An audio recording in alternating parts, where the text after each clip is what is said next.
Good morning all. ഞാൻ Ramakrishnan TB, SEBI registered research അനലിസ്റ്റാണ്. ഈ ഓഡിയോ കേട്ടതിന് ശേഷം ഡിസ്ക്ലെയിമർ കൂടി വായിച്ചു നോക്കണമെന്ന് താല്പര്യപ്പെടുന്നു. സാധാരണ രീതിയിൽ ശനിയാഴ്ച മോർണിംഗിൽ നമ്മൾ പോഡ്കാസ്റ്റ് നൽകാറില്ല. പക്ഷേ ഇനി മുതൽ എല്ലാ ശനിയാഴ്ചയും മോർണിംഗിലും നമ്മൾ പോഡ്കാസ്റ്റ് നൽകുന്നതാണ്. ഇത് പ്രധാനമായും കമോഡിറ്റികളെ കുറിച്ചുള്ള ഒരു പോഡ്കാസ്റ്റ് ആയിരിക്കും. ജുവല്ലേഴ്സിനെ, അതുപോലെ തന്നെ സിൽവറിൽ ട്രേഡ് ചെയ്യുന്ന ഇൻവെസ്റ്റേഴ്സിനെ സംബന്ധിച്ച്, പ്ലാറ്റിനത്തിൽ ട്രേഡ് ചെയ്യുന്ന ഇൻവെസ്റ്റേഴ്സിനെ സംബന്ധിച്ച്, ഗോൾഡിൽ ട്രേഡ് ചെയ്യുന്ന ഇൻവെസ്റ്റേഴ്സിനെ സംബന്ധിച്ച് ഒരു ഇൻഫർമേഷൻ നൽകുക എന്നുള്ള ഒരു ഉദ്ദേശത്തോടു കൂടിയാണ് നമ്മൾ ശനിയാഴ്ച ദിവസങ്ങളിൽ ഇനി കമോഡിറ്റി പോഡ്കാസ്റ്റ് നൽകുന്നത്. ഇന്നലത്തെ ഗോൾഡ്, സിൽവർ, പ്ലാറ്റിനം പ്രൈസിൻ്റെയൊക്കെ സിറ്റുവേഷൻ നോക്കുകയാണെങ്കിൽ ഗോൾഡ് ഇന്നലെ വീണ്ടും പുതിയ റെക്കോർഡ് ഹൈ ഹിറ്റ് ചെയ്ത് റെക്കോർഡ് ഹൈയിലാണ് ക്ലോസ് ചെയ്തിരിക്കുന്നത്.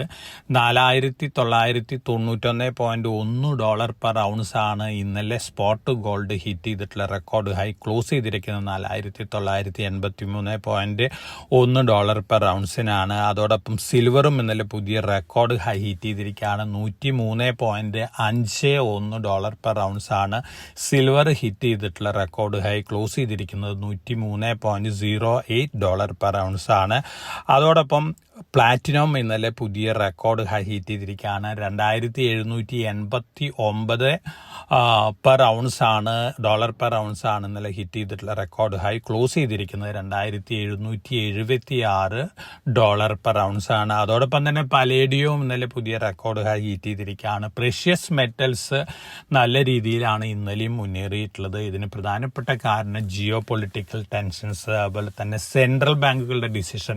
ഗോൾഡിൽ, സിൽവറിൽ, പ്ലാറ്റിനത്തിലൊക്കെ ഇൻവെസ്റ്റ് ചെയ്യാനായിട്ട് ഗ്ലോബൽ സെൻട്രൽ ബാങ്കുകൾ വലിയ ഉത്സാഹമാണ് കാണിച്ചു കൊണ്ടിരിക്കുന്നത് എന്നുള്ള റിപ്പോർട്ടുകളുണ്ട്.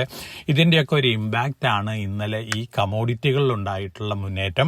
അതോടൊപ്പം ഗോൾഡിനെ സംബന്ധിച്ച് നോക്കുകയാണെങ്കിൽ ഗോൾഡിനെ സംബന്ധിച്ച് ധാരാളം പോസിറ്റീവ് ന്യൂസ് ഫ്ലോസ് ഉണ്ട്. പോളിഷ് സെൻട്രൽ ബാങ്ക്, അതായത് national bank of Poland, November end ചെയ്യുമ്പോൾ ഹോൾഡ് ചെയ്യുന്നത്, അവരുടെ ഫോറക്സ് റിസർവിൽ ഹോൾഡ് ചെയ്യുന്ന 543 ടെൻസ് ആണ്. ഇത് അടുത്ത മാസങ്ങളിൽ 700 ടെൻസ് ആയിട്ട് ഉയർത്താനുള്ള തീരുമാനത്തിലാണ്. അവരുടെ ഫോറക്സ് റിസർവിന്റെ 20% ഗോൾഡിലേക്ക് കൺവെർട്ട് ചെയ്യാനാണ് പോളിഷ് സെൻട്രൽ ബാങ്ക് ഡിസിഷൻ എടുത്തിരിക്കുന്നത്. അതോടൊപ്പം ബാങ്ക് ഓഫ് അമേരിക്ക ഇന്നലെ കൊടുത്തിട്ടുള്ള പ്രിഡിക്ഷൻ എന്ന് പറയുന്നത് ഈ മാർച്ച്, ഏപ്രിൽ, മെയ്യോട് കൂടിയിട്ട് ഗോൾഡ് $6,000 പെർ ഔൺസ് ക്രോസ് ചെയ്യുന്നതാണ് പറഞ്ഞിരിക്കുന്നത്. 2027 $8,000 ഉയർന്നേക്കും എന്നുള്ള റിപ്പോർട്ടുകളാണ് ബാങ്ക് ഓഫ് അമേരിക്ക ഇന്നലെ പുറത്തുവിട്ടിട്ടുള്ളത്. തീർച്ചയായിട്ടും ഇത് വളരെ പോസിറ്റീവാണ്. ഇതിനു മുമ്പ് പല ഇൻസ്റ്റിറ്റ്യൂഷൻസും 2027 $7,000 വരെ ഗോൾഡ് ഉയർന്നേക്കുമെന്ന തരത്തിലുള്ള റിപ്പോർട്ടുകളൊക്കെ നൽകിയിരുന്നു. തീർച്ചയായിട്ടും ബാങ്ക് ഓഫ് അമേരിക്ക ധാരാളം റീസൺസ് പറയുന്നുണ്ട്. ഒന്ന് ജിയോ പൊളിറ്റിക്കൽ ടെൻഷൻസ്, ഒന്ന് ഇൻവെസ്റ്റ്മെന്റ് ഡിമാൻഡ്, അതുപോലെ തന്നെ സെൻട്രൽ ബാങ്കുകൾ ഗ്ലോബലി ഗോൾഡിലേക്ക് വലിയ രീതിയിൽ ഇൻവെസ്റ്റ്മെന്റ് നടത്തുകയാണെങ്കിൽ തീർച്ചയായിട്ടും അതിൻ്റെ ഒരു ഇമ്പാക്റ്റ് വളരെ വലുതായിരിക്കും എന്നുള്ള റിപ്പോർട്ടാണ് ബാങ്ക് ഓഫ് അമേരിക്ക പുറത്തുവിട്ടിട്ടുള്ളത്. ഇപ്പോൾ ഗ്ലോബലി നോക്കുകയാണെങ്കിൽ ഗ്ലോബൽ സെൻട്രൽ ബാങ്കുകളുടെ ഫോറക്സ് റിസർവിൽ ഇപ്പോൾ 15% ഗോൾഡിന്റെ ഷെയർ. അതൊരു പക്ഷേ 30% ആയിട്ട് ഉയർന്നേക്കും എന്നുള്ള റിപ്പോർട്ടുകളാണ് പുറത്തു വരുന്നത്. തീർച്ചയായിട്ടും ഇത്തരത്തിൽ ന്യൂസുകൾ തന്നെയാണ് ഗോൾഡിനെ സംബന്ധിച്ച് പോസിറ്റീവ്. അടുത്ത ദിവസങ്ങളിൽ ഒരു പക്ഷേ ഗോൾഡ് 5,000 ക്രോസ് ചെയ്തുകൊണ്ട് 5,200, 5,400 ലെവലിലേക്കൊക്കെ ഉയരാനുള്ള സാധ്യതകളുണ്ട്. തീർച്ചയായിട്ടും ഗോൾഡിനെ മുമ്പ് ഗോൾഡ്മാൻ സാക്സ് ഒക്കെ പ്രിഡിക്റ്റ് ചെയ്തിരുന്ന 4,900 പെർ ഔൺസ് മാറ്റി അവർ $5,400 പെർ ഔൺസ് വരെയൊക്കെ ആക്കിയിരുന്നു. ഇന്നലെ Bank of America, Merrill Lynch, അതുപോലെ തന്നെ മറ്റ് ഇൻസ്റ്റിറ്റ്യൂഷൻസ് ഒക്കെ പറഞ്ഞിരിക്കുന്നത് ഗോൾഡ് വീണ്ടും വലിയ രീതിയിൽ മുന്നേറും. മാർച്ച്, ഏപ്രിൽ, മെയ്യോട് കൂടിയിട്ട് ഗോൾഡിന്റെ ടാർഗറ്റ് $6,000 പെർ ഔൺസ് എന്ന് പറയുമ്പോൾ വലിയ രീതിയിൽ മുന്നേറ്റമാണ് അടുത്ത ദിവസങ്ങളിൽ ഒരുപക്ഷെ നമുക്ക് കാണാനായിട്ട് സാധിക്കുക. ജിയോ പൊളിറ്റിക്കൽ ടെൻഷൻസ് വീണ്ടും വഷളാവുകയാണെങ്കിൽ തീർച്ചയായിട്ടും ഒരുപക്ഷെ വളരെ ബിഗ് മൊമെന്റ് ആയിരിക്കാം ഒരുപക്ഷെ ഗോൾഡിൽ നമുക്ക് കാണാനായിട്ട് സാധിക്കുക. അപ്പോൾ ഇത്തരത്തിലുള്ള ന്യൂസ് ഫ്ലോസ് ഗോൾഡിനെ സംബന്ധിച്ച് പോസിറ്റീവ് ആണ്. അതോടൊപ്പം തന്നെ സിൽവറിന്റെ കാര്യം നോക്കുകയാണെങ്കിൽ സിൽവറും ഇന്നലെ നല്ല രീതിയിലുള്ള മുന്നേറ്റമാണ് നടത്തിയിട്ടുള്ളത്. പ്രധാനപ്പെട്ട കാരണം പറയുന്നത് ചൈനയില്, ഇന്ത്യയില് ഒക്കെ വലിയ രീതിയിലാണ് റീറ്റെയിലേഴ്സ് സിൽവർ വാങ്ങിക്കൊണ്ടിരിക്കുന്നത്. ഫിസിക്കൽ ഡിമാൻഡ് വളരെ കൂടുതലാണ്. അതോടൊപ്പം തന്നെ മറ്റ് സെൻട്രൽ ബാങ്കുകൾ, സൗദി അറേബ്യ മാസങ്ങൾക്ക് മുമ്പ് തന്നെ സിൽവർ ETF-ലൊക്കെ ഇൻവെസ്റ്റ് ചെയ്തിരുന്നു. മറ്റ് സെൻട്രൽ ബാങ്കുകളും ഗോൾഡിൽ, സിൽവറിലേക്ക് വലിയ രീതിയിൽ ഇൻവെസ്റ്റ്മെന്റ് മാറ്റിക്കൊണ്ടിരിക്കുന്നു എന്നുള്ള റിപ്പോർട്ടുകളുണ്ട്. ഇതിന്റെ ഒരു ഇമ്പാക്റ്റ് ആണ് ഇന്നലെ സിൽവർ പ്രൈസിലും കണ്ടിട്ടുള്ളത്. ഗോൾഡ് സിൽവർ റേഷ്യോ ഇപ്പം 48.35 താന്നിരിക്കുകയാണ്. ഇതൊരു ഘട്ടത്തിൽ 100 വരെയൊക്കെ എത്തിയിരുന്നു. തീർച്ചയായിട്ടും നമ്മൾ പല ഫണ്ടമെന്റൽ ടെക്നിക്കൽ അതുപോലെ തന്നെ പ്രീവിയസ് ഹിസ്റ്ററി ഒക്കെ വെച്ച് നോക്കുകയാണെങ്കിൽ സിൽവർ വീണ്ടും മുന്നേറാനുള്ള സാധ്യതകളാണ്. ഇത്തരത്തിലുള്ളൊരു മൊമെന്റ് ആണ് കണ്ടിന്യൂ ചെയ്യുന്നതെങ്കിൽ തീർച്ചയായിട്ടും അടുത്ത ദിവസങ്ങളിൽ ഒരു പക്ഷേ $115-120 പെർ ഔൺസ് വരെയൊക്കെ സിൽവറും മുന്നേറാനുള്ള സാധ്യതകളുണ്ട്. നമ്മൾ ഗോൾഡ് സിൽവർ റേഷ്യോയുടെ ഒരു കണക്കൊക്കെ നോക്കുകയാണെങ്കിൽ 2011 ഗോൾഡ് സിൽവർ റേഷ്യോ 32 എത്തിയിരുന്നു.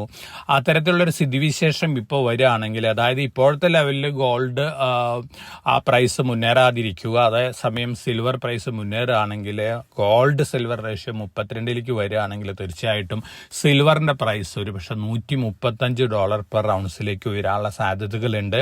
അതോടൊപ്പം 1980 ഗോൾഡ് സിൽവർ റേഷ്യോ വന്നിരുന്നു 14 ആ ലെവലിലേക്കൊക്കെ വരികയാണെങ്കിൽ സിൽവറിന്റെ പ്രൈസ് $309 പെർ ഔൺസിലേക്കൊക്കെ ഉയരാനുള്ള സാധ്യതകളുണ്ട്. ഇതൊക്കെ പ്രീവിയസ് ഹിസ്റ്ററി കമ്പയർ ചെയ്തുകൊണ്ട് ഫാക്ട്സ് ആൻഡ് ഫിഗേഴ്സ് വെച്ചുകൊണ്ടുള്ള ഒരു കമ്പാരിസൺ ആണ്. അതേസമയം ഇപ്പോഴത്തെ സിറ്റുവേഷൻ വേറെയാണ്. ഇൻവെസ്റ്റ്മെന്റ് ഡിമാൻഡ് കൂടുന്നു, അതുപോലെ തന്നെ ഇൻഡസ്ട്രിയൽ ഡിമാൻഡ് കൂടുന്നു, ഒപ്പം ജിയോ പൊളിറ്റിക്കൽ ടെൻഷൻ വരുന്നു. പുവർ മാൻസ് ഗോൾഡ് എന്ന് പറയുന്ന സിൽവർ വലിയ രീതിയിൽ ഇൻവെസ്റ്റ്മെന്റ് ഡിമാൻഡ്, റീറ്റെയിൽ ഡിമാൻഡൊക്കെ വലിയ രീതിയിൽ അട്രാക്ട് ചെയ്തുകൊണ്ടിരിക്കുന്ന ഒരു കമോഡിറ്റി ആയിട്ട് മാറിയിരിക്കുകയാണ്. അതിൻ്റെ ഒരു ഇമ്പാക്ട് തന്നെയാണ് സിൽവർ പ്രൈസിലും കാണുന്നത്. അപ്പം നമ്മൾ 2026 എക്സ്പെക്ട് ചെയ്യുന്നത് $115, $120, $135, $150 പെർ ഔൺസ് വരെയൊക്കെ സിൽവർ ഉയർന്നേക്കും എന്നുള്ള എക്സ്പെക്ടേഷൻസ് ആണ് ഇപ്പോഴത്തെ സിറ്റുവേഷൻസും ഫാക്ട്സ് ആൻഡ് ഫിഗേഴ്സും ഒക്കെ വെച്ച് നമ്മൾ വിലയിരുത്തുന്നത്. അപ്പോൾ ഗോൾഡിനെ സംബന്ധിച്ചും സിൽവറിനെ സംബന്ധിച്ചും വളരെ പോസിറ്റീവായിട്ടുള്ള റിപ്പോർട്ടുകൾ തന്നെയാണ് വന്നുകൊണ്ടിരിക്കുന്നത്. ഒപ്പം പ്ലാറ്റിനം നല്ല രീതിയിൽ തന്നെയാണ് മുന്നേറിക്കൊണ്ടിരിക്കുന്നത്. ഇൻഡസ്ട്രിയൽ ഡിമാൻഡ്, അതോടൊപ്പം തന്നെ സെൻട്രൽ ബാങ്കുകൾ ഇൻവെസ്റ്റ്മെന്റ് പോയിന്റ് ഓഫ് വ്യൂല് പ്ലാറ്റിനത്തിലും ഇൻവെസ്റ്റ്മെന്റ് സ്റ്റാർട്ട് ചെയ്യുന്നു എന്നുള്ള റിപ്പോർട്ടുകളൊക്കെ ഉണ്ട്. അപ്പോൾ പ്രഷ്യസ് മെറ്റൽസിന് പൊതുവെ പോസിറ്റീവ് ഇമ്പാക്റ്റ് ആണ് നൽകുന്നത്. ഇതിന്റെ ഒരു പോസിറ്റീവ് ഇമ്പാക്റ്റ് തന്നെയാണ് ഇന്നലെ നമ്മൾ ഗ്ലോബൽ മാർക്കറ്റുകളിൽ കണ്ടിട്ടുള്ളത്. തീർച്ചയായിട്ടും ഇത്തരത്തിൽ ന്യൂസ് ഫ്ലോസ് വീണ്ടും ഇത്തരത്തിലുള്ള മെറ്റൽസിന് വലിയ രീതിയിലുള്ള പോസിറ്റീവ് ഇമ്പാക്റ്റ് ആണ് നൽകാൻ പോകുന്നത്. അതോടൊപ്പം തന്നെ ചൈന, ഇന്ത്യ പോലുള്ള രാജ്യങ്ങളിൽ US ബോണ്ടുകളിലുള്ള അവരുടെ ഇൻവെസ്റ്റ്മെന്റ് ഒക്കെ കുറച്ചുകൊണ്ടിരിക്കുകയാണ്. ഈ ഇൻവെസ്റ്റ്മെന്റ് ഗോൾഡിലേക്ക് മാറ്റിക്കൊണ്ടിരിക്കുകയാണ്. അപ്പോൾ തീർച്ചയായിട്ടും ഇന്ത്യൻ സെൻട്രൽ ബാങ്ക് വലിയ രീതിയിൽ ബൈയിങ് സ്റ്റാർട്ട് ചെയ്യുക, ചൈനീസ് സെൻട്രൽ ബാങ്കുകൾ വലിയ രീതിയിൽ ബൈയിങ് സ്റ്റാർട്ട് ചെയ്യുക, അതോടൊപ്പം മറ്റ് സെൻട്രൽ ബാങ്കുകൾ, ബാങ്ക് ഓഫ് പോളണ്ട് പോലെയുള്ള സെൻട്രൽ ബാങ്കുകളൊക്കെ വലിയ രീതിയിലൊക്കെ ഇൻവെസ്റ്റ്മെന്റ് ഗോൾഡിലേക്ക് മാറ്റുകയാണെങ്കിൽ തീർച്ചയായിട്ടും ഗോൾഡിന്റെ മൊമെന്റം വളരെ വലുതായിരിക്കും. ഗോൾഡും നല്ല രീതിയിൽ മുന്നേറാനുള്ള സാധ്യതകളാണ് ഈ ഫാക്ടേഴ്സ് ഒക്കെ വെച്ചുകൊണ്ട് നമുക്ക് വിലയിരുത്താനായിട്ട് സാധിക്കുന്നത്. ഗ്ലോബൽ സെൻട്രൽ ബാങ്കുകളുടെ ഒരു ബൈ ഇൻ പാറ്റേൺ നോക്കുകയാണെങ്കിൽ 1024 ടൺസ് ആണ് അവർ 2024 കലണ്ടർ ഇയറിൽ വാങ്ങിയിരുന്നത്. 2025 വളരെ താഴെയാണ് ഈ ഫിഗർ വന്നിരിക്കുന്നത്. ഒരു പക്ഷേ 2026 വലിയ രീതിയിലുള്ള ബൈയിങ് ഈ സെൻട്രൽ ബാങ്കുകളുടെ ഭാഗത്തു നിന്ന് ഉണ്ടാവാനുള്ള സാധ്യതകളുണ്ട്. അത്തരത്തിലുള്ള റിപ്പോർട്ടുകളാണ് വന്നുകൊണ്ടിരിക്കുന്നത്. അപ്പോൾ ഗോൾഡ്, സിൽവർ, പ്ലാറ്റിനം, പലേഡിയം ഈ കമോഡിറ്റികൾ വലിയ രീതിയിൽ മുന്നേറുകയാണ്. ജുവലേഴ്സിനെ സംബന്ധിച്ച് വളരെ പോസിറ്റീവ് ആയിട്ടുള്ളൊരു കാര്യം തന്നെയാണ്. ഫ്യൂച്ചേഴ്സ് മാർക്കറ്റിൽ അതുപോലെ തന്നെ ഹെഡ്ജിങ് നടത്തുന്ന ജുവലേഴ്സിനെ സംബന്ധിച്ചൊക്കെ വളരെ ബിഗ് ഓപ്പർച്യൂണിറ്റിയാണ് ഗോൾഡ് മാർക്കറ്റിലുള്ളത്. അപ്പോൾ ഗോൾഡിന്റെ കാര്യത്തിൽ, സിൽവറിന്റെ കാര്യത്തിൽ, പ്ലാറ്റിനത്തിന്റെ കാര്യത്തിൽ, പലേഡിയത്തിന്റെ കാര്യത്തിലൊക്കെ വളരെ ഒപ്റ്റിമിസ്റ്റിക് ആയിട്ടുള്ളൊരു വ്യൂ ആണ് നമുക്കുള്ളത്. ഇപ്പോഴത്തെ global situations, demand and supply, അതുപോലെ തന്നെ സെൻട്രൽ ബാങ്കുകളുടെ ഡിമാൻഡ്, ഇത്തരത്തിലുള്ള കാര്യങ്ങളൊക്കെ വെച്ച് നോക്കുകയാണെങ്കിൽ വളരെ പോസിറ്റീവ് ഇമ്പാക്റ്റ് ആണ് നമ്മൾ ഈ കമോഡിറ്റികളിൽ എക്സ്പെക്ട് ചെയ്യുന്നത്. ഒപ്പം കഴിഞ്ഞ 7 വർഷമായിട്ട് സിൽവർ ഇൻക്ലൂഡിങ് 2025 അടക്കം 7ാമത്തെ വർഷമാണ് ഷോർട്ട് സപ്ലൈ വന്നിരിക്കുന്നത്.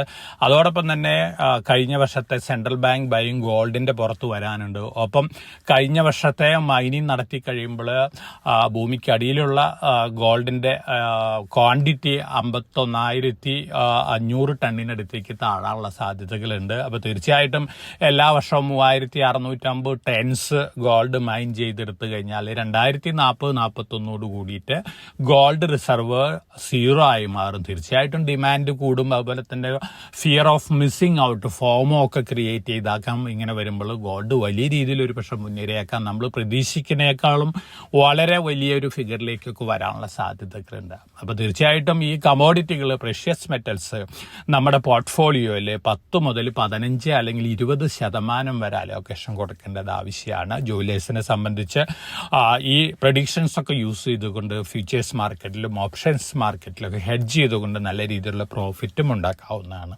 ഇതൊക്കെയാണ് ഇന്നത്തെ ഗോൾഡ് അല്ലെങ്കിൽ സിൽവർ, പ്ലാറ്റിനം, പ്രഷ്യസ് മെറ്റൽസിൻ്റെ ഡീറ്റെയിൽസ്. അപ്പോൾ എല്ലാവർക്കും നല്ലൊരു